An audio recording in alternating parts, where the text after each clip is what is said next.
Visual artist cannot do a portrait.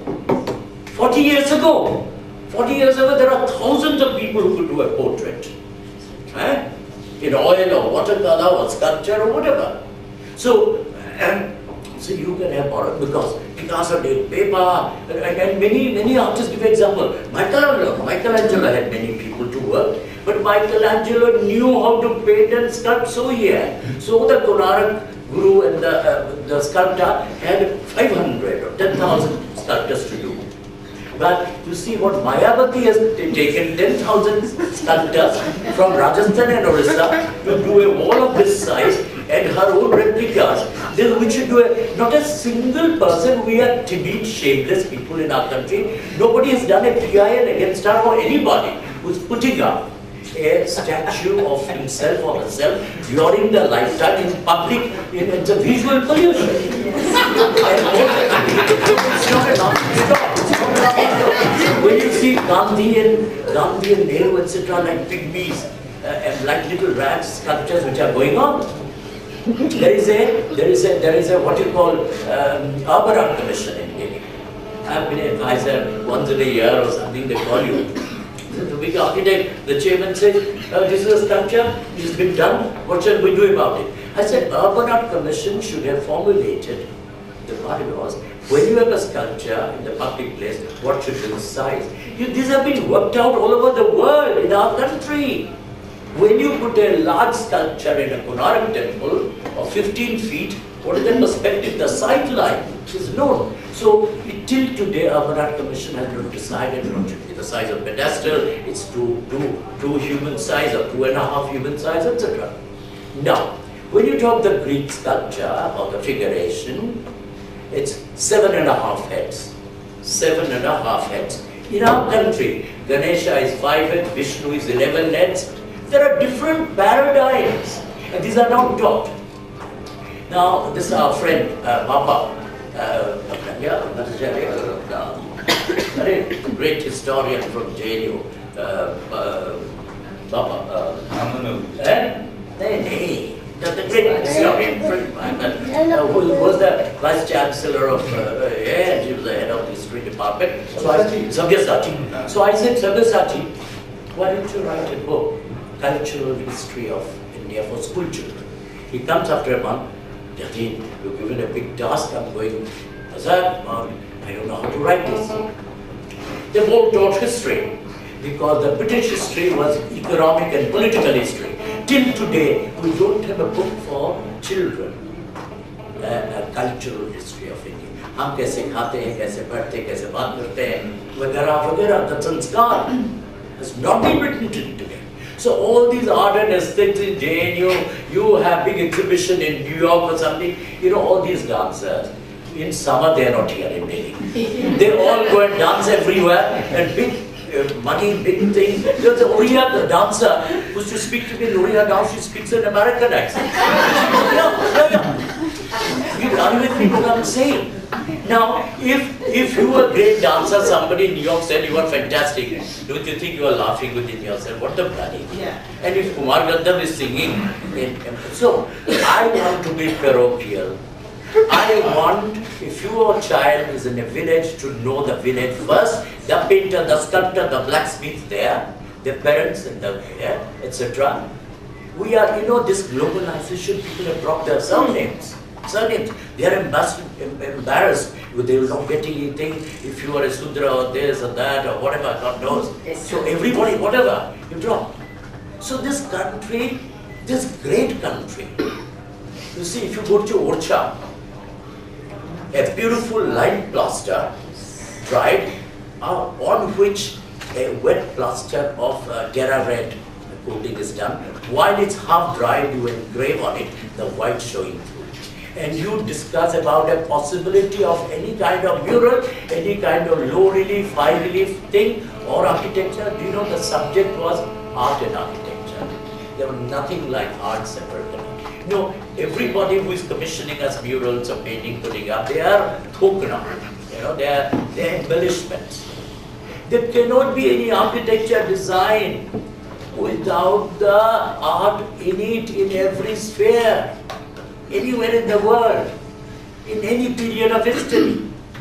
So, this architect, I told Mr. Joseph Stein, was a great architect, who's IIC is one of the best things. So I said, Joseph, you are fantastic, but you have no bloody sense of art. I said, there are 150 artists who are members. They do not have a single work of theirs.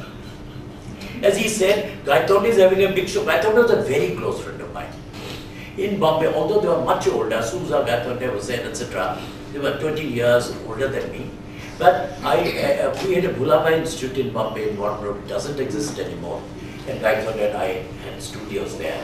And everybody talks about, people have written books on what you call progressive group. Shall I tell you? Sousa, who is the initiator of this, told me there was no bloody nothing as progressive group. He would give a slap to his professor, he was thrown out, and there was a writer progressive group. He took this from Anand, Kolkata, and all that. They made this, and everybody in Calcutta, Bombay, Delhi, Lahore, there used to be little groups put 5 rupees together to hold an exhibition somewhere in somebody's garage or somebody's house. So they did not even hold an exhibition. When Yashodhara told me that she wants to go, sorry, I shouldn't name anybody, but said want to, so I telephoned Sousa. So Sousa said, is she from Bombay? Is she of our period? But she was right, then Yashodhara did a book on it. So everybody, the galleries and artists, everybody is talking about collectors of progressive group. That is what it was. Gade and all these people are there. Some people are not there. They have also jumped into the bandwagon. The point is, this is a country where a dancer knew painting, knew cooking and singing and so on. One thing fantastic about the visual artists, even of today, they go to dance and music and photography and listen to music, etc., etc. Not the other way. The dancer and musician, etc., have no foggiest idea of what is painting, etc. In general. No. Please don't take it amiss. I'm not using. I'm saying we were together. I mean, do you know Leela Sampson or Madhavi's Sonal's first performance in Bombay? Yeah, I mean his first performance. I have done thousands of sketches of them. I've got black and white photographs, at least 10,000 of these dancers. Black and white. You know what I mean? What I'm saying, there was a camaraderie. There was give and take. We learned from each other, and with humility. Today the artist goes like this, with a big banner on it. So where is the artist when you say, really this country has produced so much, and believe me, not out of false humility I'm saying, I haven't started. When I was 40s and 50s and 60s, and I'm 72, I'm saying, I'm starting to paint again. And I used to say, I swear on God, I'm a painter how to become an artist. And today, 20-year-old says, I'm an artist. To be an artist is a very big word. Kinkarda was an artist. Ram Kinkar Bej. So as I was telling you, I missed out on that. This young lady said about Daniel. So I said, do you know Ram Kinkar Bej? She said, what? It's a tongue twister. I said, but he never had a show. One of the greatest artists of the century. Likewise, say for the K.G. Subramaniam, Mani, also an artist of that nature. So so that I can do architecture, I can do toys, I can do weaving, I can do sculpture, I can do painting, I can do broadcasting, then I'm an artist. So when you say you're a dancer or something, or an aesthete, a connoisseur, a rasika, where is it? If you use Kalatmak both to any of these art and aesthetics in JNU, they don't know the word. And you say, old-fashioned, eh? Today, all the artists of the past had interest in sketching and drawing and looking at a temple and going and seeing dance. Today, the modern artists are not interested of Indian art. And Banasthali, अरे क्या इधर है? अभी सब हो जाएगा. The ikat fabric of Orissa, the pallu is to be beautiful, and the bloody government has brought some Banaras designers, the cut design, itna bada jaise bed covers. They are now on the pallu of that. So when this is very alarming, when within 5-10 years, all the old masters will die. Their children are doing IT or whatever. So dancer, craftsmen, weavers, blacksmiths, leather worker, jeweler, they will all disappear. And 90% are stolen and gone. I knew a French diplomat who carried 10 trunks of silver jewelry from here. And gone, some we have sold, pilfered, and we have no interest. And whatever is scholarship is done, afterwards in Archer, Northeast Meta, uske baad, no scholars have done any work in field. It's all from internet and all that. So, forgive me for my rambling, but situation is very grave. And all these internet working thing, one girl comes to me, says, you have had 35 exhibition. I said, oh, I've had 68. How do you know? Since you know so much, because it was wrongly fed to the internet. Another request is, whenever you all do program, please don't read our resume. Distribute it, keep it outside. Every lecture in the country, it eats into the thing.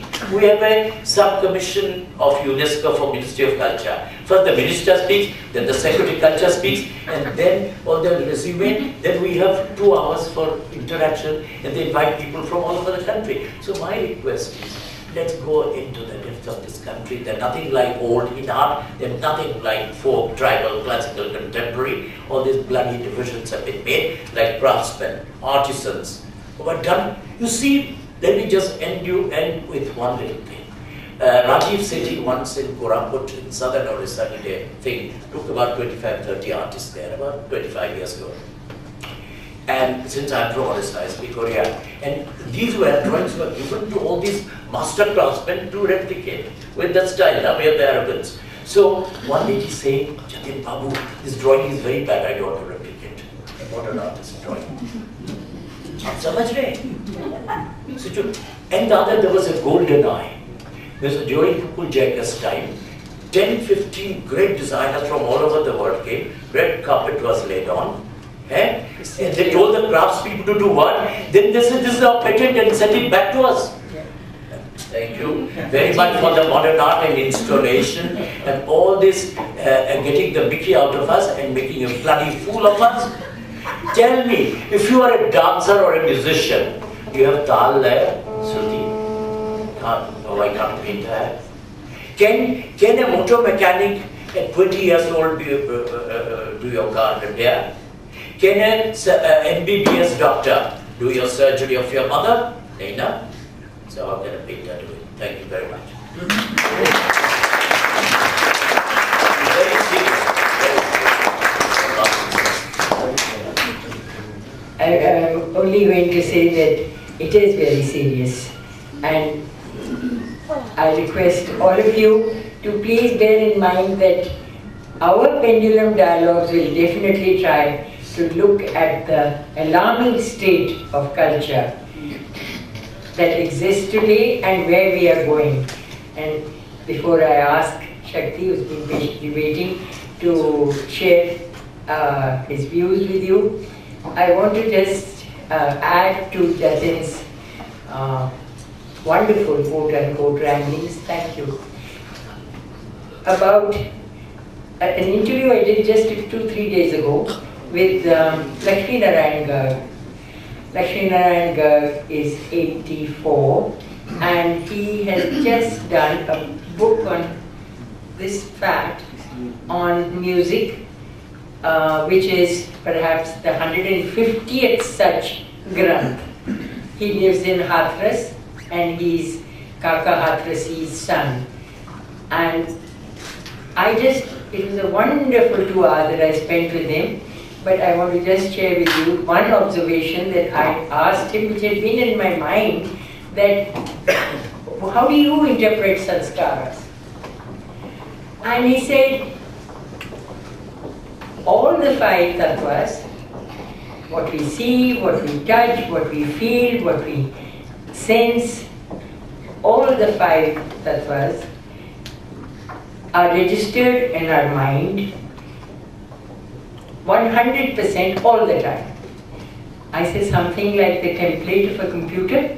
He said yes, because he understood that, and he said it's irreversible, it is immutable, and like a tailor who is making a coat and he has finished one sleeve and he's finished the front and the back, but he hasn't finished the last sleeve. We believe that when you leave this earth and in your next janma, you don't stitch the whole suit again, the coat again. You just stitch the arm. So with sanskaras.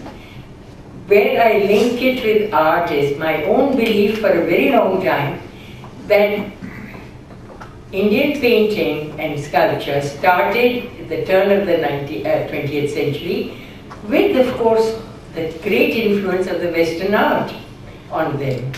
And at that time, it was the sanskaras of the Muslim artists, the great artists of the non-existent, but we know that, the rest of the world doesn't, the progressive art movement, Souza, Raza, Tayyib Mehta, Hussain, they were able to get onto the abstract movement very fast because they knew from their sanskaras how to break form.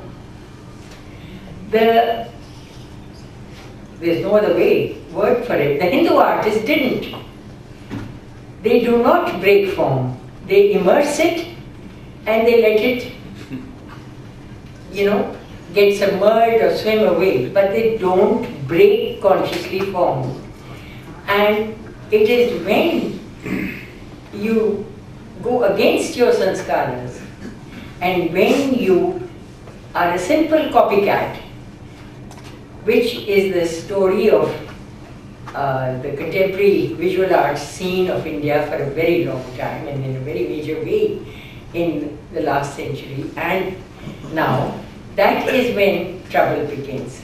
I would like to ask Shakti to kindly add his thoughts to ours and give us his views.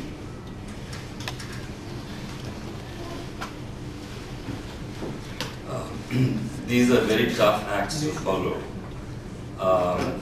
And I'm going to try and bring a slightly different set of issues to the table, because both Ashok and Jatin and Shanta as well have talked about a range of issues that have plagued Indian art, or they perhaps are developments that are taking place. And I don't really think the issue, for example, of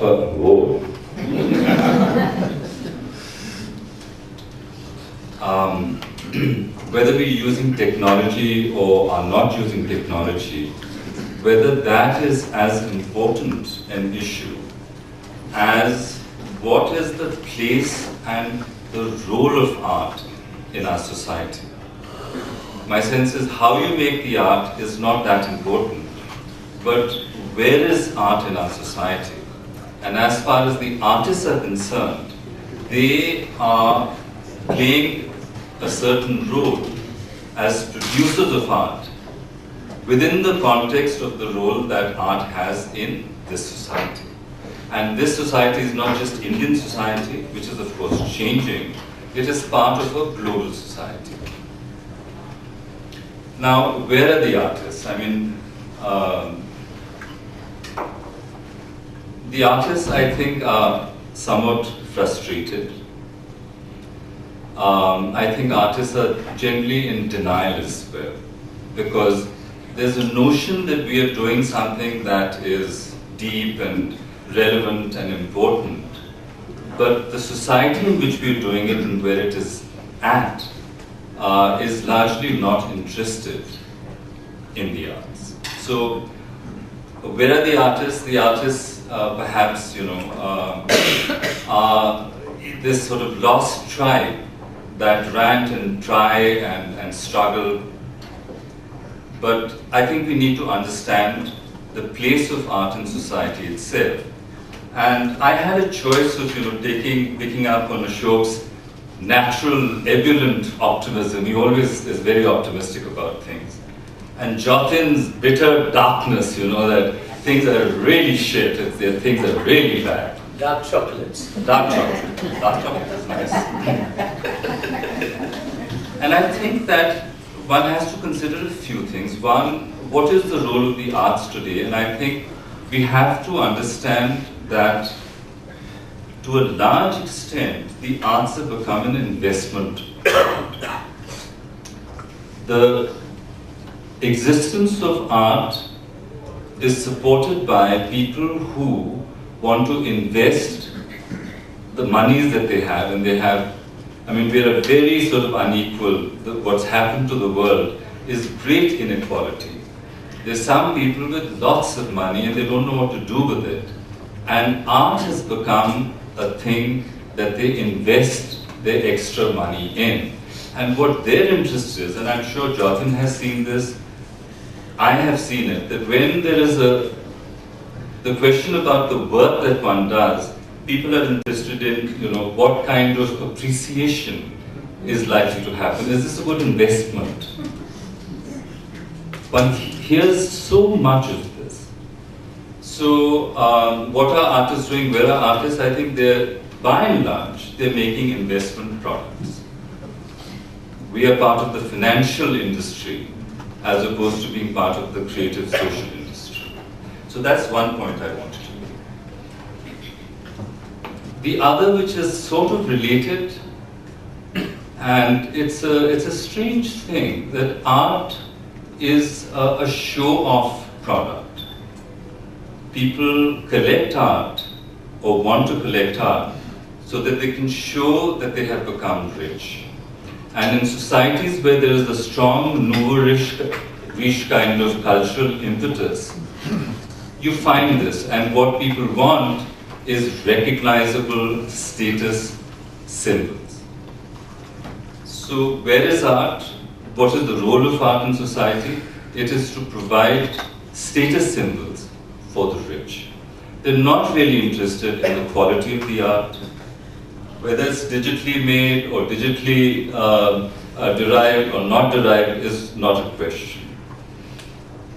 We have some well-known artists who weren't using digital technologies but are using them today, but nobody is really concerned about it. They really want to have one of, or two, preferably, of this great name. So that's the second thing that's happening with the arts, is that we provide show-off status products for a society that is, everybody wants to develop, we want to become economically richer, better. The role of art in societies like this is this kind of thing. Now, is this all? And obviously not. I mean, there is another very important role for the arts. And I'll talk about two of them. Jatin has touched on one of them. The one that he hasn't touched about, and which we sort of somewhere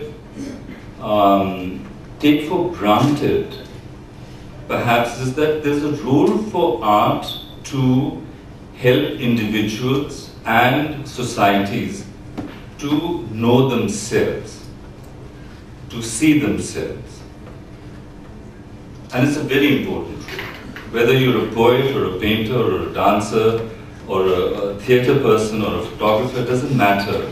The artist is a person who can bring something to us so that we can see ourselves. Now, I would love to talk about this at great length because it's a very interesting, very important thing, both from the point of view of the making of art as well as the interacting with the art. But we don't have the time for that. I just want to share one lovely story on this that happened to me, and it's happened several times, but this is one that comes to my mind today. Many years ago in Bombay, I had a show, and at that time, the Taj Art Gallery, those of you who are familiar with Bombay, was this little gallery where there weren't too many galleries. This was one that showed some interesting art. And you got this for a week, and you usually, as an artist, sat there and watched the people who came. And about the middle of that week, there was two women who came in, and I was sitting watching, and the two of them sort of walked very close to each other, and they went slowly, slowly through the whole exhibition. It took a long period of time. I was fascinated. And as artists, you wonder whether this is a prospective buyer or something. Should you go up and sort of say hello? Did you like something? What did you like? But in this particular, and usually one doesn't know how to do this, so they went away. That evening, one of the two women, who was the Indian woman, came back to the gallery and she said, you're the artist, and that lady who came is a very dear friend of mine, and something very important happened today. And she told me the story about this friend of hers who was a German lady who had come to India and had married very late in her life, and had married. This was her first posting with her husband. She was perhaps in her 40s, and very happy. And then suddenly, her husband died, and she was crushed. And she was trying to get out of Bombay because she had lots of negative memories. She just wanted to leave. And this Indian friend of hers said to me, that day she told me, after we'd seen the exhibition, she said, Tara, that was the Indian woman's name, Tara, today I have seen hope again. And there was one painting that she wanted to buy, but she was leaving early. And she said, can you give this to her? Normally, you don't take paintings down. So this painting that had shown her hope. So art can do this, and this is a role that is a part of what exists for art. Now, the second, and it's puzzling, I think, this very forum and all of you that have come here and what the Pine and Legends are trying to do, what the ICCR's attempt to do, is somehow to look at the role of art as something that builds community. Now, one of the frustrations that I have felt as an artist is that one feels, wherever one is, without a sense of community. Now, whether one needs community art centers, or we need to be thinking about some way in which the value generation and the creative exercises in the arts come together at a community level. And that there should be, Delhi could have so many community centers for the arts. They have community centers. There are no arts. Yeah, marriage halls. Marriage halls. Marriage halls. So I think that's sort of what I wanted to add to what has been said. That there is a crisis in the arts. But one doesn't have to be pessimistic about it.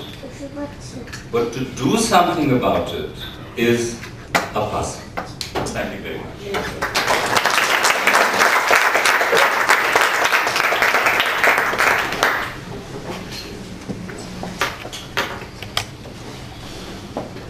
Thank you, Mr. Rajpal. Thank you, Jatinder. Then there are hopes for arts. It is artisans.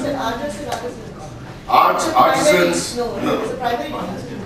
No. When I say artists, artisans, or for that matter, there is the way he says that there is no hope altogether. But yes, there is.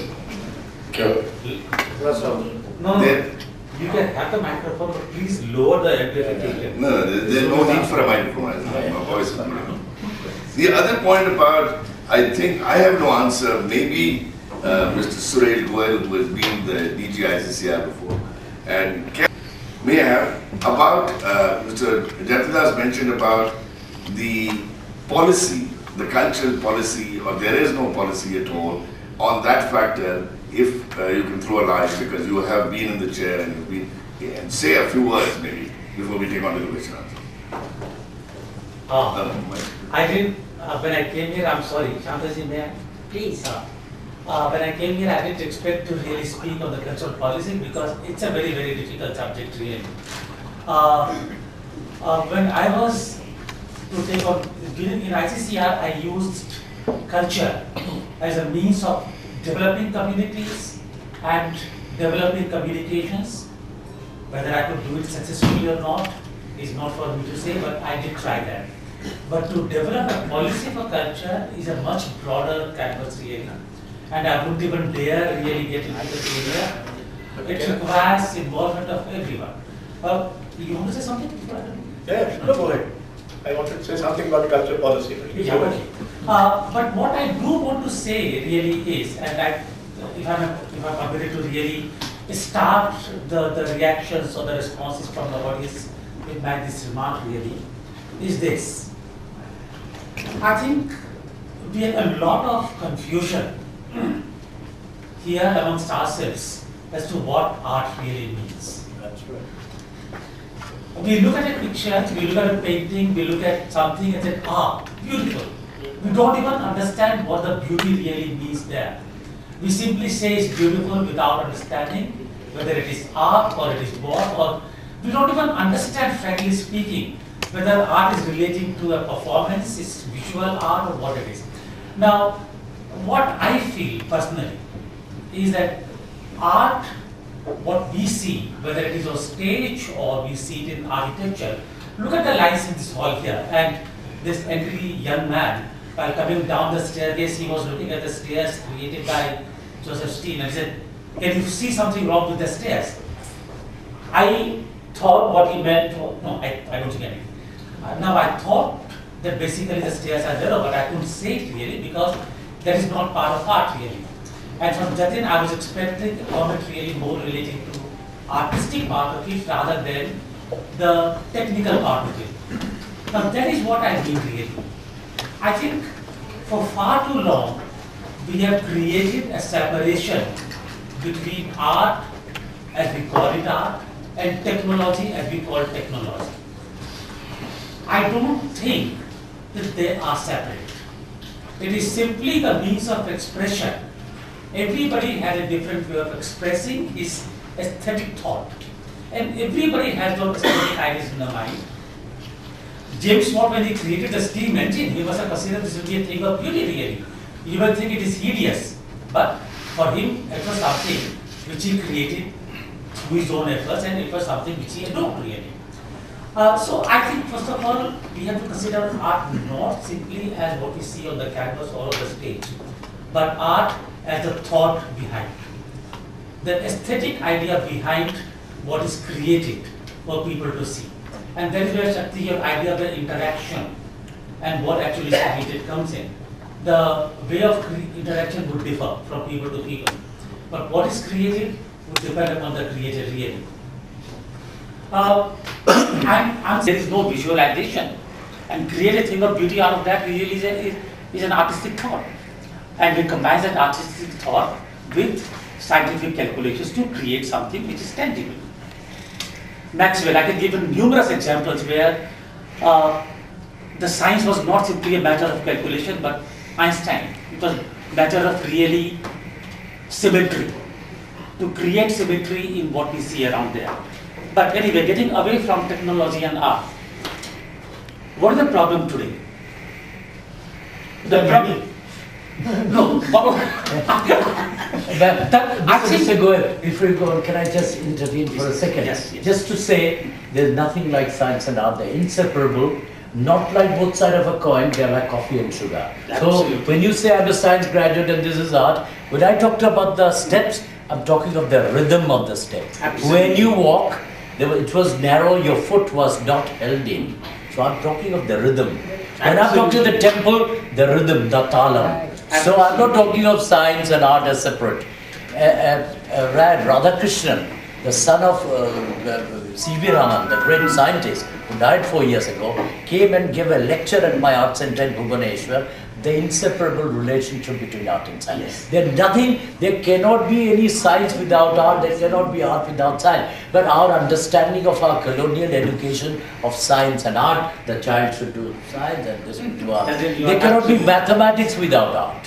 So there is art and science are inseparable, still prevailing in our country, the division. No, I completely agree with you. This is what my thought is. Now, the one basic problem, I think, if you look at the way arts flourished in India, and I'm talking about basically the times when Quran was created, when your Khajuraho, and they were all public arts. They were public spaces, even if they were created by the emperors. But they were temples. They were public spaces. They were not individuals. There is no single individual artist who you can name who created those arts. And